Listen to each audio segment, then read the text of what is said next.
A face-to-face meeting between Putin and Zelensky. It's a pivotal moment in the three-year war between Russia and Ukraine. Fox 8's Sharon Crowley joins us in studio. Sharon, walk us through what happened today in the Oval Office. Very, very busy day, Natasha. Tonight we are learning a long-awaited meeting between Russia and Ukraine may happen in just the next few weeks. President Trump posting on Truth Social that the vice president and other members of his cabinet are working to arrange it. It follows an historic meeting today with European leaders and President Zelensky days after a summit with Russian President Putin in Alaska. Ukrainian President Zelensky and other European leaders arriving at the White House for meetings aimed at ending the war in Ukraine. The White House emphasizing everyone will have to give something up in these talks, but it's unclear how far each side is willing to go to stop the fighting. President Trump is trying to get Zelensky to agree to a comprehensive peace plan that is centered on security guarantees for Ukraine in exchange for the recognition of captured land as Russian territory.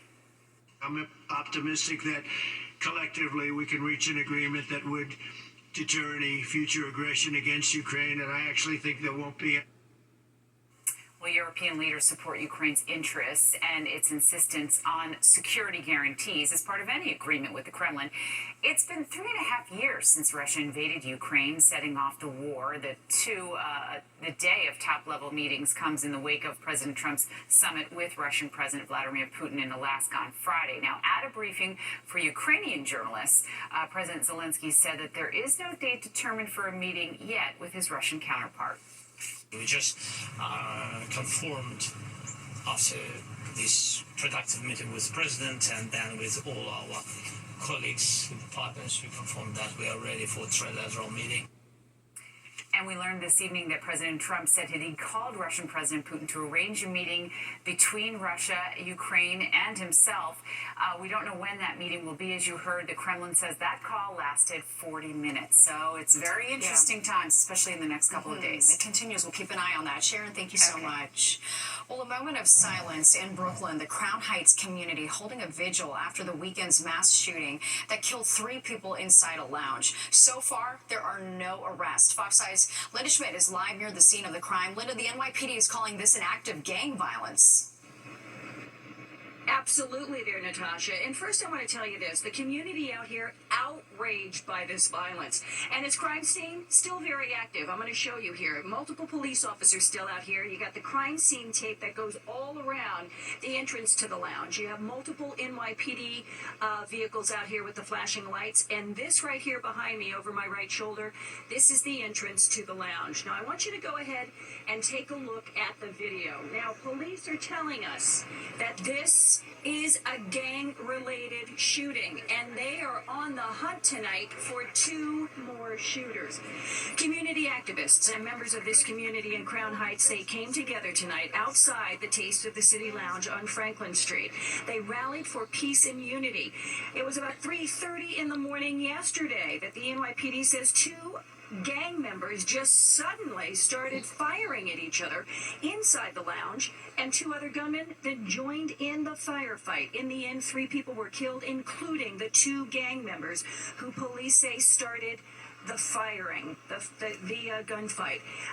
2 of them were killed, and 11 other people inside the lounge were injured. Police say 3 of them are also gang members. Now, the ages of the victims range from 19 to 61. One of the victims killed has been identified as 27-year-old Amadou Diallo of Brooklyn. Now, his family says he was a food delivery worker and an innocent bystander. At the vigil tonight, AG Letitia James had her arm around his uncle as she spoke. I've known this pain and the suffering and the tears, countless families all throughout this city and all throughout this state. It all sounds the same. Whether they speak English or not, it all sounds the same. I pray that all of us will come together. Yes. Put down the guns. Yes. Recognize that violence is never the answer. We don't manufacture guns in New York City. So why are they finding our way on the streets? And we need help from the federal authorities to finally put an end to this senseless violence. And once again, the NYPD calling this a gang-related shooting. They are still looking for 2 more shooters tonight. The hunt is on. They say they found 42 shells both outside and inside that lounge. Back inside to you. Yeah, certainly a sad situation there. Linda, thank you so much. A woman is in critical condition after she was shot in Linden, New Jersey. When police arrived at the scene, they say the suspected shooter barricaded himself inside a house on Carnegie Street. When officers entered the home, the suspect was already dead from a self-inflicted gunshot wound. It's not clear what led up to the shooting or the relationship between the man and the victim. And an update on the Legionnaire's outbreak in Harlem. The city health department says a 5th person has died from the disease. The outbreak has resulted in 108 cases with 14 people still in the hospital right now. Water service has finally been restored for people living in Paterson, New Jersey. This concludes headaches for more than a week after a water main broke, disrupting service to more than 200,000 people. Even still, some areas are being asked to boil their water. And North Carolina's Outer Banks are bracing for flooding from Hurricane Erin. Although the storm is not expected to make landfall, evacuation orders are in effect there as some roads could be hit with waves up to 15 feet. The monster storm started pounding parts of the Caribbean today with rain and wind. Waters will be very dangerous and lives will be placed at risk. I must be absolutely clear. Although Hurricane Erin is not a direct threat, this is a powerful hurricane, and it is the first time this season Bermuda will feel the effects of such a system. Erin is expected to produce dangerous waves, rip currents, and could bring tropical force winds to the coast of North Carolina by Wednesday. Chief Meteorologist Nick Gregory is out the weather map tracking this hurricane. Nick, we could even feel some of the impacts too. We can. In fact, already starting tomorrow at the earliest, but the real effects will get going later on this week. We'll start to see waves increasing. Tomorrow they'll be between about 5 and 8 feet. We're talking those again being the ocean waves. But as those waves continue to increase through the week, by Thursday they'll be peaking at 15, 18, maybe even 20 feet, and then slowly diminishing after that. And this, of course, is going to lead to a couple of things. Be very careful because there's going to be life-threatening rip currents that will be taking place for the ocean-facing beaches, and there's going to be the possibility of some widespread beach erosion, dune destruction from, again, the pounding waves that will be hitting the shore. So Erin is weakened a little bit today, but it's still a strong Category 4 hurricane, winds at 130 miles per hour. The current location about 815 miles or 805 miles south-southeast of Cape Hatteras. It's moving to the north at about 10. And again, you're going to see the track guidance takes it away from the East Coast, but it gets pretty close to the Carolinas, particularly the Outer Bank here. That's where a tropical storm watch is actually issued. They may even get some of the rain bands from Erin as it kind of moves along. But notice for us, it eventually heads out towards the north and east. So again, the good news there is we won't get the direct impact. The issue too will be that Erin's wind field will sort of be expanding a little bit as it moves northward. So the areas east of the city, particularly let's say Suffolk County on to the east end, could see gale force winds with this on Thursday. That means winds of about 35 to 40 plus miles per hour. So that's something we're going to be looking at, and again, the dangerous rip current situation as well. Natasha? All right, Nick, thanks so much. The widow of slain NYPD detective Didarul Islam gave birth yesterday to the couple's 3rd child. Mayor Adams made the announcement this morning saying he visited the hospital Sunday and spoke with family members while she was in labor with the baby boy. Officer Islam was one of 4 people killed in the Park Avenue mass shooting last month and was posthumously promoted to detective. Well, Hamas claims that it has accepted a proposed ceasefire deal in the Gaza Strip, but Israel has yet to comment on the proposal. Egypt's foreign minister says mediators are trying to revive a U.S.-led 60-day ceasefire deal, which calls for Hamas to return some of the 50 hostages that it's still holding. It comes as Israel announced plans to reoccupy Gaza City and other heavily populated areas after ceasefire talks appeared to break down last month. People living in Marine Park charged up over plans to build a lithium-ion battery storage facility, why they're afraid it could turn their neighborhood into a ticking time bomb. And stalled no more, the 2nd Avenue subway expansion is gaining speed with the next phase of construction on track, plus this. From a small shop in Huntington to Arthur Ashe at the U.S. Open, I'm Jody Goldberg. Meet the Long Island stringer who's helping some of the best in the world bring their A game.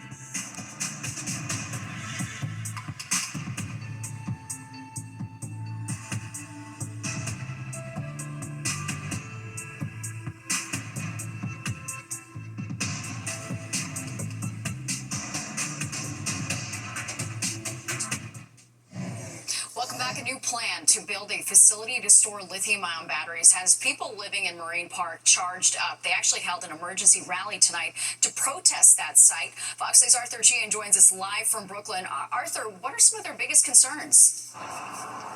Well, there's twofold. That's a great question to break it down that way. They are obviously concerned about the safety of lithium-ion batteries as a whole. This is a city that's very familiar with it. We've had a lot of fires, and far too many of them have turned deadly. They're also concerned about what a facility like this one here, Marine Park, will do to their property values. Some say it will drop it by about 50%, and they say that what are they to do? They cannot sell it. If that's the case, they were planning on handing it down to their children, and they are fearful for how it's diminished in value.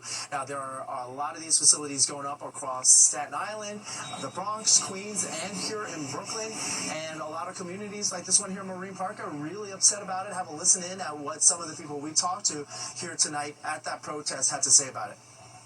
The immediate danger is not only the fire, but the toxic overspread of gases when, not if, but when those batteries ignite. Our housing values will go down, but worse, our insurance will go up to the point that we can't afford it, or they will stop being covering us. What about worries you most? The fires, definitely, because that's all we hear, and people losing their lives on it. Now, the company behind these facilities is 9DOT, and in a statement to Fox 5, they say that these facilities are safe, that they're following safety guidelines for battery storage that are dictated by the FDNY and the Department of Buildings. That's the reason why they say it's safe. And they say, by the way, by storing this renewable energy, they've already been asked to help buffer the city's grid in the recent heat waves that we've experienced. Still, those who live around it are really concerned that it's just a matter of time before they see a fire. Hopefully that doesn't turn out to be the case, but these projects still move forward. We're live in Brooklyn tonight. Arthur Sheehan, Fox 5 News. Natasha, back to you. All right, Arthur, thank you. The man convicted of murdering New Jersey Councilmember Eunice June4 was sentenced to life in prison today. The judge handing down that maximum sentence to Rashid Bynum. A jury found him guilty in June of shooting and killing the Sayreville council member as she sat in her parked car back in 2023. Prosecutors say they knew each other through church. Today, her family expressed thanks outside court. We got a justice. I'm so happy, and I know Eunice is happy. June4 was the first black person elected to office in Sayreville. A 36-year-old man is recovering after he was hit by lightning while golfing in New Jersey. Police in Morris County say the man went into cardiac arrest just after 6 last night at the Pinchbrook Golf Course. Several people standing by started giving him CPR and other life-saving efforts until paramedics arrived. Officials have not released an update on the man's condition. Well, the MTA board has approved a contract for the next phase to expand the 2nd Avenue subway line to East Harlem. The Q train will run from 96th Street to 125th. It'll include 3 new accessible stations where the Q line connects with the 4, 5, and 6 lines. Crews will dig a new tunnel up to 120 feet below 2nd Avenue using these massive machines with diamond-studded drill heads. I think this, for the people of East Harlem, the time of promises is over.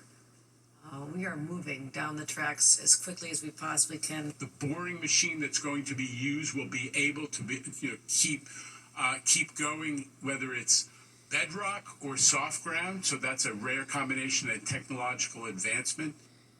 And part of the $2 billion project is being funded by revenue from congestion pricing. President Trump says he wants to sign an executive order banning mail-in voting and electronic voting machines. The president claims the machines are inaccurate. He also claims without evidence the 2020 election was rigged because of mail-in voting. But the U.S. Constitution does not give the president the power to change the way that elections are conducted in the United States. Congressman Richie Torres spent months attacking Governor Hochul, but today he stood by her side. The change of heart is due to possible federal funding cuts. Fox 5's Morgan McKay explains. Governor Kathy Hochul standing with an unlikely ally today in the Bronx, Congressman Richie Torres, as they both condemned what they say will be federal funding cuts to health care. Governor Hochul says that more than 107,000 people are at risk of losing their health care coverage in that district. When Hochul was asked if she is worried that her vocal stance against the president could create backlash, the governor said she will continue to work with the president on transit and other programs that rely on federal funding. Hochul was joined by Congressman Torres, who has been one of Hochul's loudest critics. He called her the new Joe Biden, a hypocrite, and fundamentally ineffective at governing. Torres had been planning to challenge Hochul in the gubernatorial primary next year, but changed his mind last month. Today, his tune changed completely, calling Hochul courageous and urging Democrats to unite under her leadership. When asked about his 180, here's what he had to say. So I'll be honest with you, there may have been moments when I've underestimated the governor, and my message to Donald Trump is you underestimate Governor Hochul at your own peril. Hochul also addressed the president's deployment of National Guard members in Washington, D.C., and said she would do everything in her power to keep the president from doing that here. Hochul deployed 750 National Guard members to New York City subways last year to combat crime, but says that was very different from what the president is trying to do.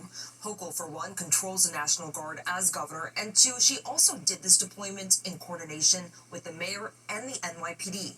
I deployed the National Guard with I would say, peacekeeping monitoring role. They were not allowed to use weapons. They're not allowed to arrest. I did not give them any additional powers, which is what's happening in Washington. They're there as a calming presence. And you know what happened? Crime went down almost immediately. Now, Hochul has not decided whether or not she will call state lawmakers back to Albany for a special session to deal with some of these looming federal funding cuts. Reporting from the newsroom, I'm Morgan Mackay, Fox 5 News. Well, be careful at the beach. Strong words from New Jersey's governor for those soaking up the last few weeks of summer.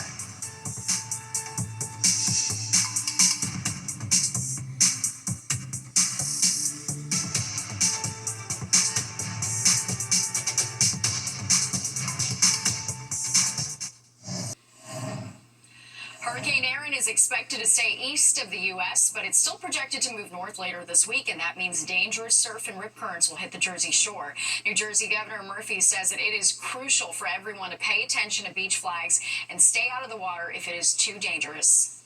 So I would just say to everybody, my main message is please be careful. Don't swim in beaches without lifeguards. Don't swim if they've got the red flags up. Please keep an eye on your kids. After a deadly rip current incident this summer, the mayor of Seaside Heights says people could be arrested if they refuse to leave the water after hours. When asked about that, the governor said that if people aren't following the rules, all options should be on the table. Nick joins us now. Nick, so Erin is thankfully staying out to sea, and that's because of these cool temperatures we're seeing. Yes, we had a little cool front come by, right? So you can feel the difference today. And, we're only in the 70s. And besides that, when we look at the structure going on in the atmosphere here, so we have this little blocking ridge, little high pressure that's built on in here that brought us to cooler weather here, but there's also a little blocking ridge out over the Atlantic. So what we have is like a little channel, like a little funnel. So Erin makes that turn. It goes into the weakness between these two areas of high pressure. Now, think if this area was further westward, we would be in trouble because then Erin would have nowhere to escape except to come up the East Coast, and that would be a problem for us. But it is going to get into this little bit of a gap. But nonetheless, it's a large hurricane, Category 4, so we will still be feeling the effects, as we've been saying. The rip currents will be increasing, and they'll become life-threatening as we get later on this week. The waves are going to be increasing. You're looking at about 5 to 8 foot waves tomorrow, and by the time we get to Thursday, those waves could be up 15, 18 feet or higher, and that could lead also to some beach erosion. All right, let's take a look at the Fox model, and again, you can sort of see here that the hurricane, again, is going to sort of do that little turn as it gets to the western Bermuda. So Bermuda doesn't get a direct hit either, but they'll still feel the effects. Notice it gets pretty close to the Outer Banks, and so they may be getting some even outer rain bands from the hurricane. They do have a tropical storm watch there, and then the hurricane eventually heads off towards the east. It'll pass to the east of us as a Category 2 hurricane, but like I said, we'll still be dealing with the effects into the early part of the weekend. It's going to take a while for the seas to subside as it slowly moves away. Then there'll be another hurricane, or another storm anyway, developing that might turn into the tropical storm or hurricane as we head into early next week, and that one will have to be watched for the East Coast as well. But in the meantime, weather the next couple of days is pretty quiet. Nice tomorrow, sunshine about 78, average high should be 83. Looks like we're going to deal with showers, and only 73 on Wednesday. That's cool for August. And looks like a lot of clouds now are going to stick around into Thursday. Maybe a little tough to get to that 81, but we'll see how that works out. Natasha? All All right, sounds good, Nick. Thank you. A beloved memorial in Central Park is gone. Why the tree dedicated to pets got cut down.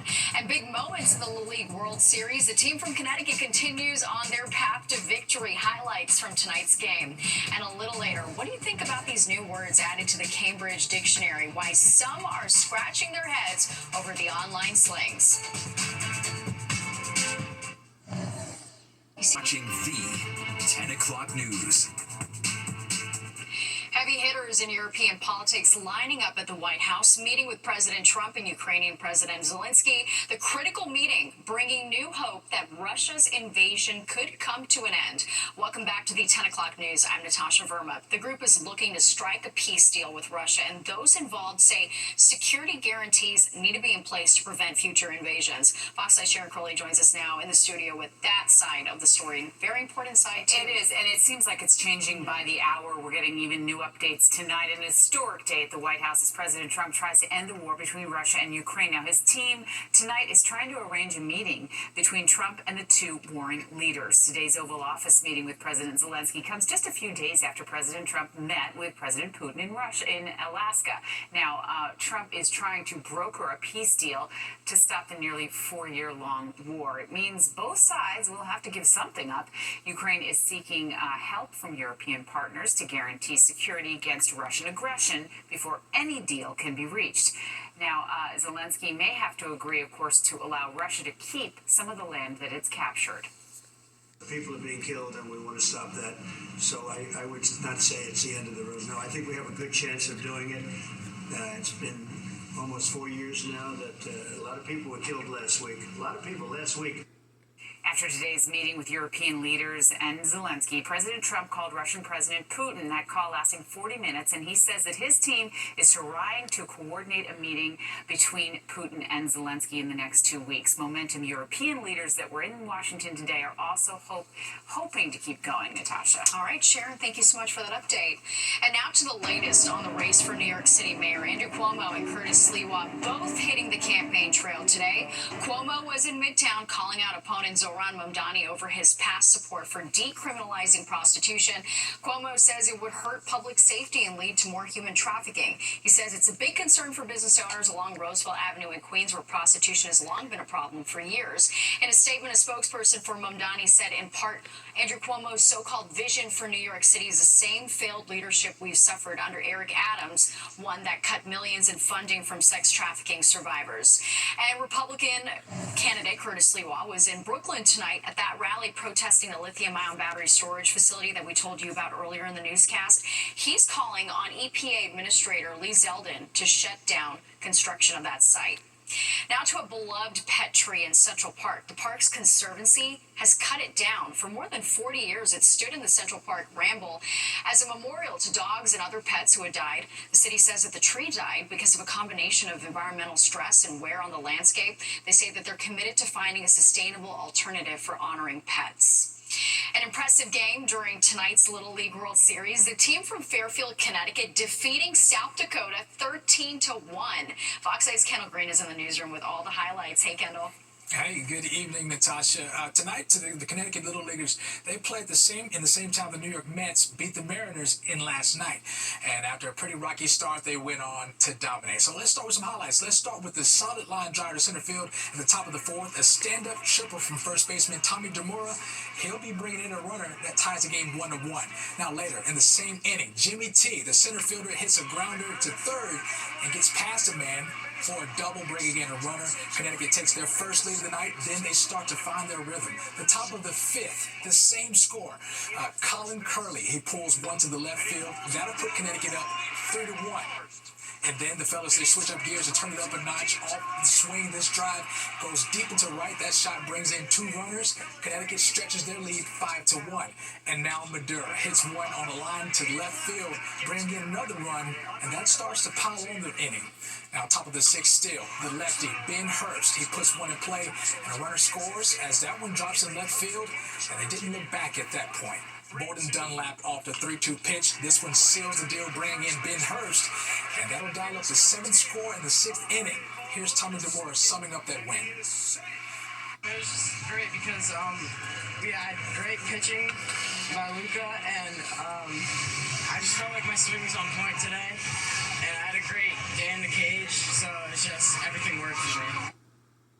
Now, Connecticut moves on to a perfect 3-0 in the Little League World Series. Tonight marks their largest league in Little League state history, and they'll face on Vegas for the U.S. title coming up on Wednesday. I'll send things back to you, Natasha. Wow, good luck to them. All right, Kendall, thank you. A 2-year-old boy from New Jersey in desperate need of a miracle. He's been diagnosed with a rare and terminal nervous system disorder. How his family's trying to raise money for a possible treatment.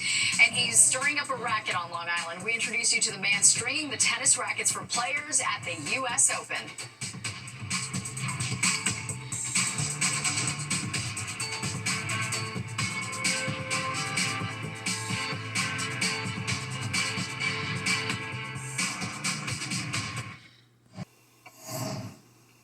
A 2-year-old sweet boy from New Jersey is in desperate need of a miracle. He's been diagnosed with a rare nervous system disorder, which doctors say has an average life expectancy of just 10 years. But his family is not giving up hope. Fox 5's Antoine Lewis shows us that they're raising money for a possible treatment. 1, 2, 3. With his fresh haircut and those steel blue eyes, 2-year-old Jack Drury has the face of an angel, which is actually quite appropriate, because Jack is in need of a miracle. I think we both realized that there's no way that we could control the situation. We could just control how we responded to it. I used to look at him and I used to wonder, like, what are you going to be like when you grow up? And what are you going to like? Are you going to play soccer like I did? Are you going to play lacrosse like Daddy did? Whoa! Jack has INAD, infantile neuroaxonal dystrophy, a rare degenerative disorder of the body's nervous system. There is no known cure. Loss of vision, speech, and mobility are the big bad monsters young Jack will have to face. In short, family moments like these mean more than they ever did before. It's despair, it's heartbreak. You can't imagine how you're supposed to go on and move forward from there. Dr. Neil Hackett is a biomedical researcher. As you get older, you'll have problems with eating food. You can't swallow properly, and you're unable to move eventually, and you are bedridden, and your parents have to look after you all of the time. And Hackett says it doesn't end there. Dr. Hackett, what's the life expectancy, if you would? We think about 10 years is the average life expectancy. And that was really, really heartbreaking as a mom.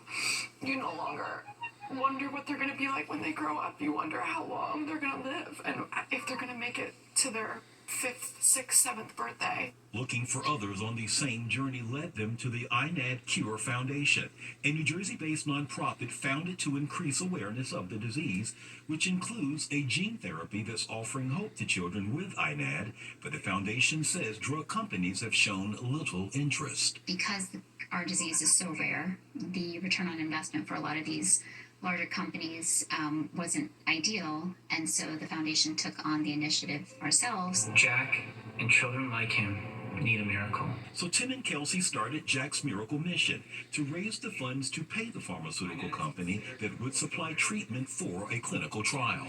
What we know so far is we have mice that have the disease, and we've given them gene therapy, and the mice who get the gene therapy do much better than the ones who are untreated. Thanks to the incredible work of the INAD Cure Foundation, there is now a path towards the first ever clinical trial for gene therapy. The foundation is still several $1 million short of their goal. But the Drurys and the other INAD families are hard at work on their mission to get that miracle for Jack and all the little angels who also need one. When you talk about a potential treatment, it's gathered around hope, and that then moves into action, and that's kind of what we've been able to do. Is incurable is paralyzing, but hope is motivating. From South Amboy, New Jersey, Antoine Lewis, Fox 5 News. And donations for Jack's Miracle Mission can be made by visiting the INAD Cure Foundation's website at inadcure.org. Well, Cambridge Dictionary might have you saying, what the skibbity? That gibberish term is one of the newest words added to the dictionary, and people have mixed feelings on internet culture changing the English language.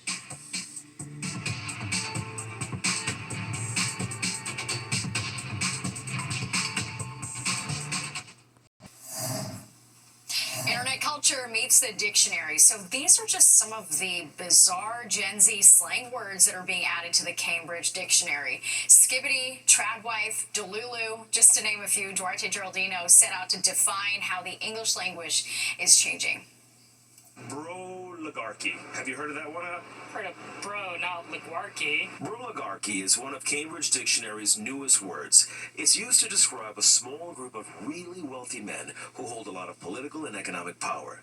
The editors at Cambridge say, we only add words where we think they'll have staying power. Internet culture is changing the English language, and the effect is fascinating to observe and capture in the dictionary. How do you think the internet is influencing how we talk right now? It's so bad. Everyone sounds you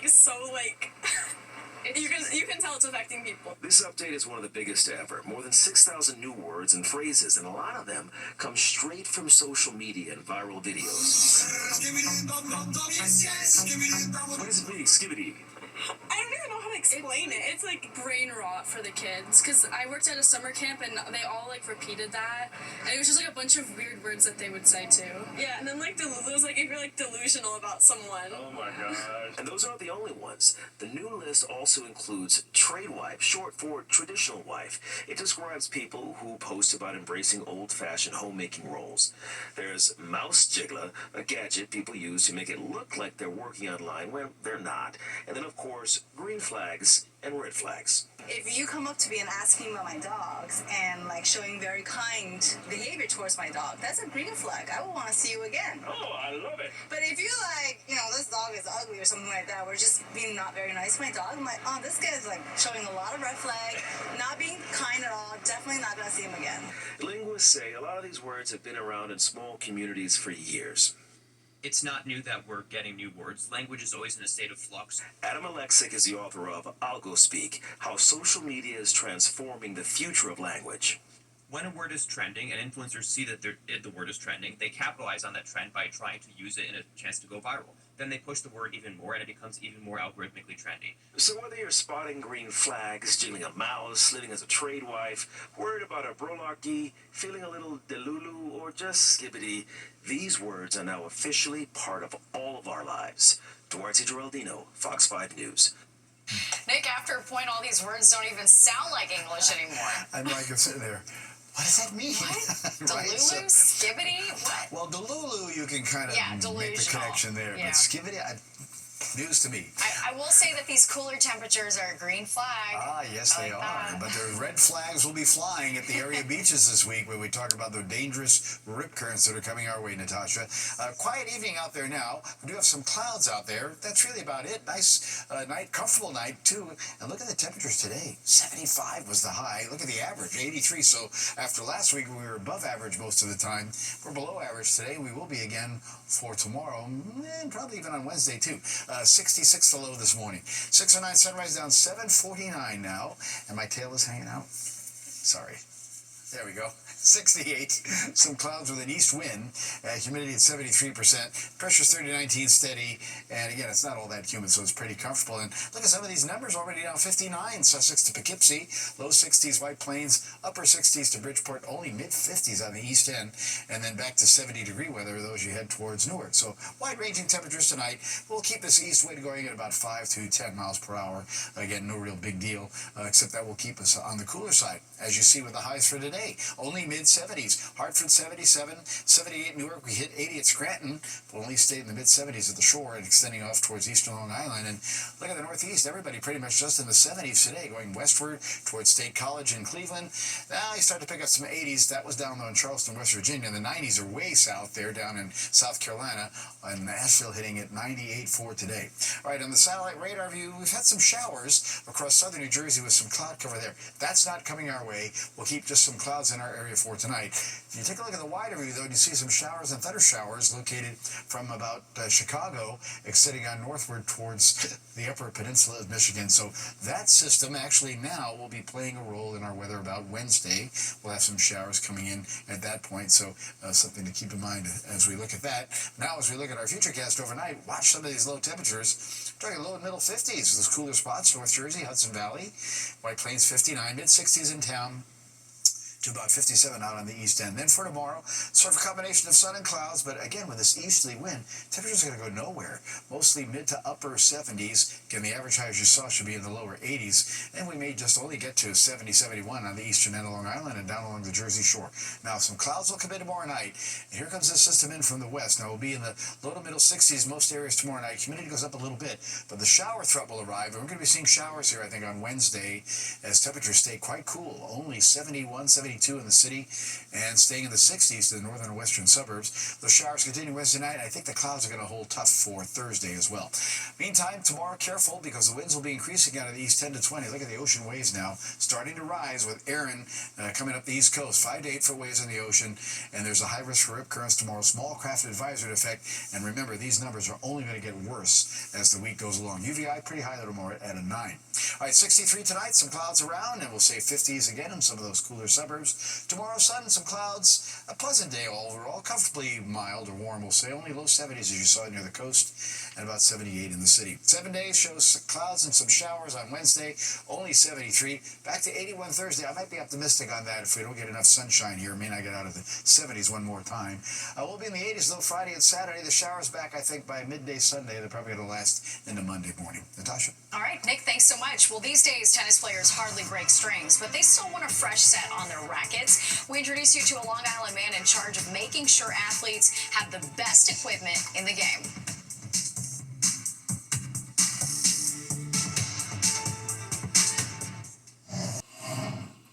Fan Week at the U.S. Open officially kicked off today. The 6-day event brings on and off-court fun to the tennis center. It includes watching players practice, even a silent disco. Earlier tonight, I talked to a managing director for the USTA. She told me what's new at Fan Week this year.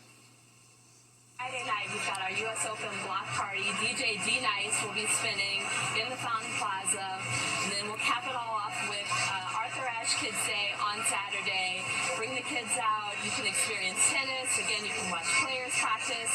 And the YouTube sensation Dude Perfect will be doing a live show Saturday morning in Arthur Ashe Stadium. Very exciting. Passes are free, so if you want to get yours, you can go to fanpass.usopen.org. And as the U.S. Open starts to take center stage, we're putting a spotlight on a local tennis store owner who's a big part of the tournament. Fox 8's Jody Goldberg shows us how he helps athletes stay on top of their game. Julian Klein is making a racket. Literally. He's not just planning to watch the U.S. Open.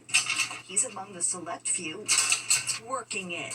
The 42-year-old is one of just 22 members of the Wilson International String Team. His job, stringing rackets for some of the biggest names in tennis. There's maybe 3 to 5 U.S. American type stringers, and we have stringers from Australia, Japan, China, England. What started as a side hustle in college became his career. I was out there every day playing and just totally caught the tennis bug. From his shop in Huntington to the stringing room at Arthur Ashe, this is Klein's 11th year working the Open, where he strings as many as 40 rackets a day. We come in real early in the morning, 6 o'clock in the morning, start our day, get our rackets ready for all the players that either dropped off last night or starting early training, and we go right to the last match. It's a meticulous process. The old strings are cut, the racket is mounted, new strings are threaded to player requests, weaved, and then trimmed. It's a very difficult team to make. I think it's like a 99.9% like failure not accepted to the team rate. It's tedious, precise, and high pressure, and every string counts. Is there any room for error? No room at all. They always demand perfection with their rackets and strings. He strung rackets for Madison Keys, who most recently won the singles title at the Australian Open. I'll get American players like Taylor Fritz or Ben Shelton. We've done Sharapova in the day, we've done McEnroe in the day, we've done Roddick in the day. If there's 400 players, you might string 50 to 100 players. It's nice to know that in some form you're giving them your best foot forward so they can play their best on the big stage. helping talent rise to the top on the team that strings this tournament together. On Long Island, Jody Goldberg, Fox 5 News. And there's more of the 10 o'clock news straight ahead. We'll be right back. Take a look at these special guests at Queen's Hospital in Jamaica today. We're talking about the two baby goats right there. They were part of the hospital's Helping Healers Heal program, allowing employees to de-stress, take pictures, interact with them. All right, let's get one last check of the forecast. Nick Gregory is back with what to expect. Hey, Nick. Hello there, Natasha. Looks like a quiet evening and a cool evening in some spots because some 50s will be found to the north and west. Look at Poughkeepsie there, 52. 58 there, Bridgeport, about 60 on the island, and low 60s in town. Tomorrow, nice day, combination of sun and clouds, but still cooler than average. Average high should be 83. We're only in the mid and upper 70s. Most areas tomorrow may not even get much above 70 at the Jersey Shore and east of Long Island. All right, there's 7 days. Showers in for Wednesday at 73 only. And then I think a lot of clouds are now going to linger for Thursday, and it starts getting quite windy, particularly east of town, 81. We'll stay in the 80s into the weekend. And some rain may arrive again by Sunday, but of course we'll be watching what Aaron does to the coast over the next few days. Yeah, all eyes on that. All right, Nick, thank you so much. And don't go anywhere. Good night, New York, with Ryan Christopher. And Crystal Young is next at 11. You do not want to miss it. That does it for us tonight. If you missed any part of the 10 o'clock news, you can always catch an encore on our free streaming app, Fox Local, where you can stream our newscast anytime. Have a great night. I'll see you tomorrow.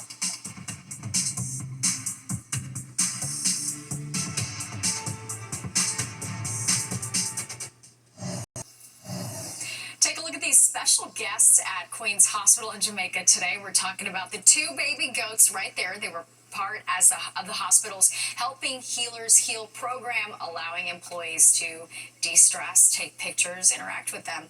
All right, let's get one last check of the forecast. Nick Gregory is back with what to expect. Hey, Nick. Hello there, Natasha. Looks like a quiet evening and a cool evening in some spots because some 50s will be found to the north and west. Look at Poughkeepsie there, 52. 58 there, Bridgeport, about 60 on the island, and low 60s in town. Tomorrow, nice day, combination of sun and clouds, but still cooler than average. Average high should be 83. We're only in the mid and upper 70s. Most areas tomorrow may not even get much above 70 at the Jersey Shore and east of Long Island.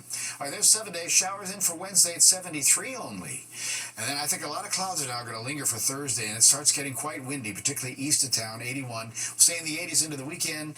And some rain may arrive again by Sunday, but of course we'll be watching what Aaron does to the coast over the next few days. Yeah, all eyes on that. All right, Nick, thank you so much. And don't go anywhere. Good night, New York, with Ryan Christopher. And Crystal Young is next at 11. You do not want to miss it.